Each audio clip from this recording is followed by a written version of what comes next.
and welcome to the Happier Marriage Podcast, a podcast for spouses longing to have a happier marriage so they can feel more connected, desired, and supported.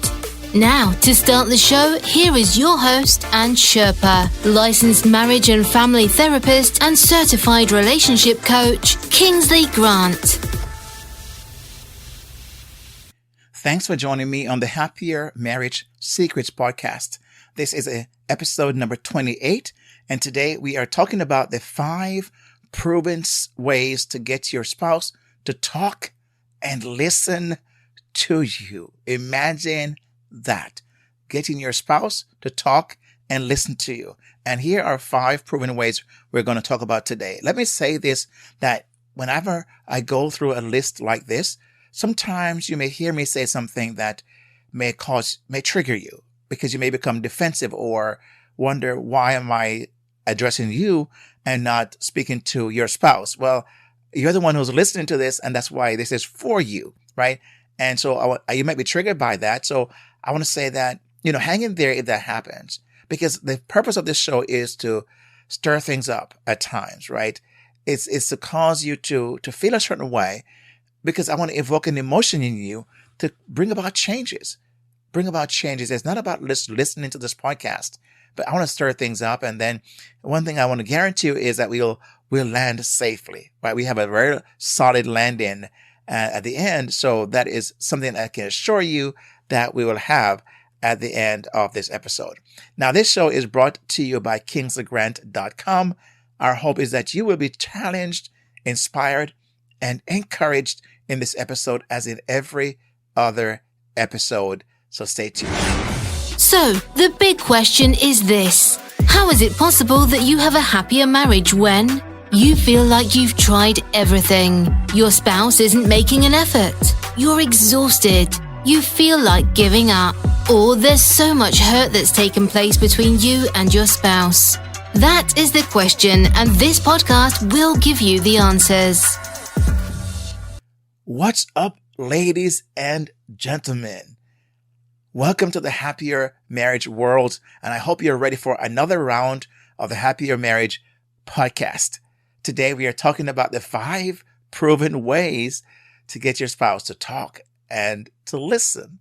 Isn't that exciting? Now, you may or may not agree with everything I mentioned, like I said before, but make sure that whatever you do, to stick around right to the end, because I have a special gift for you. And so I want you to have that. So stick around, no matter what you feel and whatever your thoughts might be as you listen. Stick around to the end for this special gift. Okay? Thanks for joining me. Now let's get into the 5 proven ways. But before I mention that, you may be saying, Kingsley, what makes you the person, the go-to, the expert that I need to listen to you? Well, let me quickly just say this, especially if you're just joining me for the first time listening to this podcast and you're wondering, who is this Kingsley Grant? And you haven't read my bio and so on, or haven't followed me.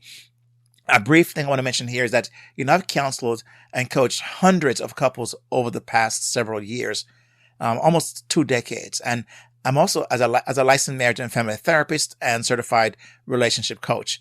And for what I've also experienced in my own marriage of more than 3 decades, I believe that I'm able to talk about topics like this with confidence. And I hope you'll come to that realization and agree with me at the end of this episode. So what are the 5 proven ways to get your spouse to talk and listen to you? Well, the first one I want to mention is practice active listening. You heard me correctly. So Kingsley, wait a minute. You're telling me to do that. And you're saying these proven ways is to get my spouse to talk and listen to me. Well, guess what? There's something called the law of reciprocity, of give and take, right? People may say yin and yang, but whatever you want to call that, there is something that requires you to actually, because you want it more. I would agree, because you're listening. You want this more possibly than your spouse. You want him or her to listen to you, right? When you're talking, to engage, but also to talk and listen to you as well. You want a better, healthier, a more positive kind of environment in your conversation. So when you practice active listening, here's what happened. Your partner, his or her brain, is going to pick up on that and mirror back what they're seeing you do. So they're going to be more engaged and leaning in when they know that you're listening to them, right? And how you're doing that is fully focused on your spouse and what they're saying, right? Here's a key part now, without interrupting, right? Or sitting there planning your response. And they know if you're listening or not, because if they soon as they finish their thoughts, or even if they don't even finish it, you're jumping in with your response, your defensiveness, or whatever it is you're doing. And they know you are not listening to them. So when you're practicing active listening, you're going to be very focused, very present with them. And that is key to them beginning to want to listen to you and talk to you. Because why? You're creating a healthy environment, a safe environment for them to do that. And when there's not a safe environment, emotionally and otherwise, why would they want to stick around and talk and listen to you? Not knowing where this may go. In some cases, it may go physical. In some cases, it may go in shouting match. In some cases, it may go in name calling. So because of that, if you're not actively listening, then that is a possibility. And why would they want to stick around for that? Who wants to put themselves through that? I don't. Would you? Now, that's the first thing I want you to work on. Practice active listening. I have a program that I teach about the Happier Marriage Roadmap, and how to move from where you are in your marriage to a happier place, whatever that may look like for you. And the very first step in this roadmap, right? There's 5 steps, or 5 stops, or 5, I call it 5 stations, basically. The very first one has to do with mastering the art of empathic communication, which is about the same idea of how do you communicate empathically. So when you're practicing active listening, there's empathy as part of that. There's a sense of you want to hear me and you are interested and I'm important and what I have to say is important. That's the meaning that's being communicated at that time, right? Number 2, use open-ended questions. I cannot tell you the importance of this, because what happened is we ask questions sometimes, we get a one-word answer. So we may say that, did you eat? And the person says, no. Are you hungry? Yes. Right? So that's what we call a close-ended questions. Now, that is not a question that's going to open up your spouse to have a dialogue. So you may say, tell me about your the meals you had today, right? So I'm asking them to tell me about their meals they've had today. And even if they say, I really didn't have much to eat, that is more than just a one-word answer. Then you can begin to create a dialogue around that. So how is it that you didn't have enough to eat today? See what happened? You're opening up the conversation. So whenever that happens, your spouse is more apt because you're showing interest. You want to know more. You care is what's being communicated. And they're more apt to listen and be there with you because they know that you care and you genuinely are interested in their overall welfare, health, and so on, right? And you're concerned that they may not have eaten. So open-ended questions is what creates an environment where your spouse is going to want to say more than just a one-word answer. And that is what you want in this regard. Number 3, avoid using criticism, right? Or just judgmental language. We may just jump to a conclusion and say, see, I know you would have said that. I know. How do I know he or she would have said that? And he or she may now become defensive and say, what do you mean I would have done or said that? I mean, what do you mean by that? And so you create now a setting for conflict. So that's a judgmental language. Criticism is whenever the person is doing something and it's almost like they never can do anything right. And they criticize about how they fold the clothes or how they wash the dishes or how they stack the dishes or how they make the iced tea. It's a criticism after criticism after criticism. And now when they no longer want to be in your presence, because what they're afraid of is that you're going to find something to criticize about them, because their belief system is now, it's almost like, I can never do anything right in your sight. even though others may not say that about me. And now you're the one who's saying that. So they're becoming very defensive. So what you want to do here to avoid using criticism is stay away from the you statements. You always, you never. So you are the one who is making me so mad. You and blame. So the blame is being placed on them, right? So people do not want to be blamed for things or accused of things that is not accurate, right? So they may push back because they hear accusation, they hear a blame about what is going on in your life because of them, and so you have this conflict. So by avoiding criticism, you're going to use we call I statements. An I statement is simply saying you're expressing your own thoughts and feelings, right? You statements is not. It's blaming the other person for something. I statement is taking responsibility for your own thoughts and feelings and then express that in a manner where he or she can hear you. You want to say it in a manner where they, hear your heart. They hear that you want what's best and you want them to hear you. So avoid using criticism or judgmental language. Number 4, seek to understand your spouse's perspective. Here's what happened. Most time we don't even get a chance to get to what's the perspective. Where could this person be coming from? What is driving his or her thoughts in what they're sharing? And so if I want to seek to understand, I'm going to have to show curiosity. I'm going to have to ask questions. I'm going to have to acknowledge. I'm going to have to try to hear the person's, not only their thoughts and their words, but also their heart. What's coming through? Is it sadness? Is it fear? Is it disappointment? What's coming through in what they're saying? And so when I seek to understand, I'm simply empathizing with them. I want to show empathy towards their emotions, because if I was in their situation, I probably would do what they did. And so I want to show empathy and an understanding of what may have contributed to what they did or said. Now, it doesn't mean I'm agreeing or somehow condoning the behavior. And that's where sometimes people are afraid that if they seek to understand in the manner I'm suggesting, they are afraid they might be condoning more of what it is that's happening. No, the person is saying, at least you're trying to understand where I'm coming from, right? And sometimes they'll ask, do you understand? Do you understand what I'm saying? Right? How have they shared that?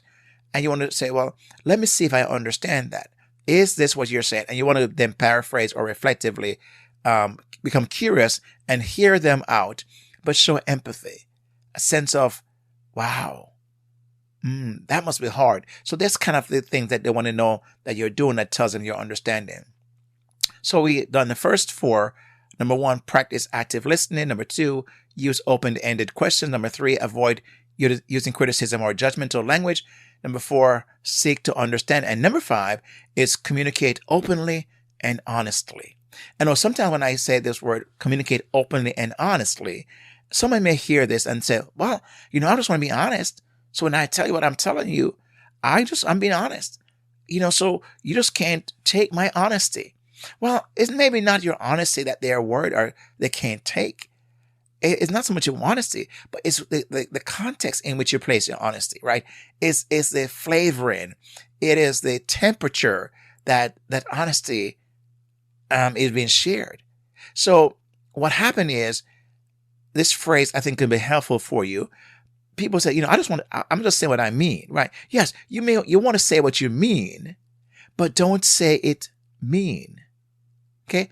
Say what you mean, but don't say it mean. Say it in love and with kindness and gentleness. Let your spouse know that you're not trying to use this moment in honesty in your own way and being open and honest to somehow see it as an opportunity to cut them down and to make them feel so small. If it's your husband, to emasculate him and make him feel as if he is not a man, and disrespect is coming through with all of that. That's not open and honest. To me, that's disrespectful, especially if that's how they've been heard. So open and honest with your spouse is you're making an effort to present and what you're sharing with them in a loving and kind way. So I would say, is it kind in how you're sharing with them? Is it true? Yes, okay, it's true. But is it kind? Is it tender? Are you presented in a way that is cutting or healing? So communicating openly and honestly is important, but again, it's how it's been said. You may have heard this before, right? People will say it's not what is said, it's how it's been said. You've heard that, right? Now, I disagree with that because I believe it's both. I believe it's what you say and how you say it, because what you say is the words that you're using, and words have meaning, and they can be cutting, and they can be deadly, right? So it's not so much how it's being said, it's a word you choose to say. So it's more than just that. So it's what is being said and how it's being said, right? It's not an either or, it's both. And so you want to make an effort to speak kindly in a manner that is more based on the whole idea of healing, of reconciliation, of constructive and positivity. That is what you're trying to get. So you can say what it is in a very assertive way, but make certain that you say what you mean, but don't say it mean, right? That is very key to open and honest conversation. So I hope that these 5 proven ways to get your spouse to talk and listen to you are something that you're actually doing. I'd love to hear from you which of these 5 that you have listened to, that you're practicing, and how they're working out for you. Or which of these you think you and your spouse need to work on, or you need to work on. Let's start with that. Which of these 5 do you think you need to work on more than you've ever done, especially as we're in the very beginning of a new year, that you're listening to this episode. You may be listening to this way beyond the year, so I don't want to put a timestamp on this, but you're listening to the early part of the new year. You may want to make, this is what you want to work on, and make this a year with you and your spouse where you are having a happier marriage, and you're reigniting the spark and experiencing more passion and excitement in your relationship. Now, as I said before, by staying to the end, which you are here, obviously, because you're listening to me right now, I want to get you the gift I have for you. And so the announcer will come and tell you how to get your free copy of this ebook that I have for you. And, it's 5 secrets to your happier marriage, the kind of marriage you want and so deserve. So the ebook, the announcer will tell you how to get that. But before she comes, let me invite you to check out our website at happiermarriagesecrets.com, happiermarriagesecrets.com, and you'll see the podcast, you'll see the blogs, or whatever else you'll see is there on the blogs and the website. So thanks again for listening, and the announcer will tell you how to get your free gift, as I promised you at the beginning, just for staying to the end. So here is the announcer. We've come to the end of another exciting show, and if you enjoyed this podcast, 1, make sure you give this show a rating and review. 2, subscribe to the show to get all new releases. And 3, get your complimentary copy of the 5 Secrets to a Happier Marriage ebook at kingsleygrant.com/HMS ebook. Again, it's kingsleygrant.com/HMS ebook. See the link in the show notes. Do it today. Don't delay. Thanks so much for listening, and make sure you tell one other spouse about this show, or better yet, share it with them. Until next time, may the Lord bless you and keep you, and make his face shine on you and be gracious to you. May he turn his face toward you and give you his peace, both now and forever.